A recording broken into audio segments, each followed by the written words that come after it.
These transition phases are like evolutionary pressure points in your personal development. They're uncomfortable because they're forcing you to evolve beyond your current capabilities. If you're finding value in this perspective, hitting that like button helps more people discover this conversation. What makes these phases challenging is that nobody talks about them. We celebrate beginnings and achievements, but that messy middle, where you're working day after day without clear evidence of progress, that's the untold story. 6 months ago, my content barely reached 200 people. Growth felt painfully slow. I questioned everything, my approach, my message, even whether I had anything worthwhile to share. But transition phases often follow a logarithmic pattern. Progress starts frustratingly slow, then suddenly the curve bends upward. The work you're doing in obscurity isn't wasted. It's compound interest that hasn't matured yet. Think about potential energy in physics, stored energy that isn't doing anything visible yet but has capacity for future action.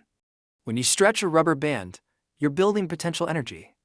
That's exactly what's happening in these transition phases. Drop in, share in the comments what you're working toward and where you feel stuck. Our community might have insights to help.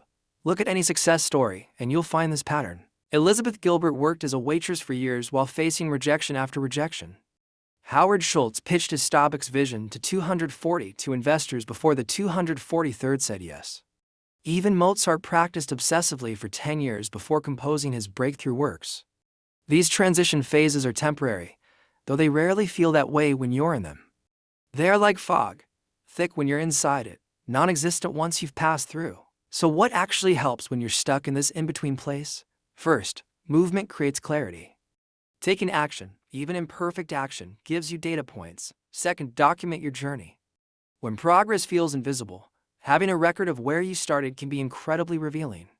Third, find your parallel travelers. Connecting with others in similar phases provides both perspective and practical strategies. What I wish someone had told me earlier. Feeling lost isn't a sign you're doing something wrong. It's often a necessary stage in doing something meaningful. The uncertainty you feel isn't weakness. It's the natural response to stretching beyond your current capabilities. If you're in one of life's transition phases right now, treat it with more curiosity than frustration. It's not permanent. And when you eventually break through, which you will if you keep moving forward, you'll look back on this phase as a crucial chapter in your story. Before you go, join our community of Pathfinders. Subscribe and ring that bell, not because I asked, but because your future self will thank you when the next video arrives exactly when you need its message. Until next time.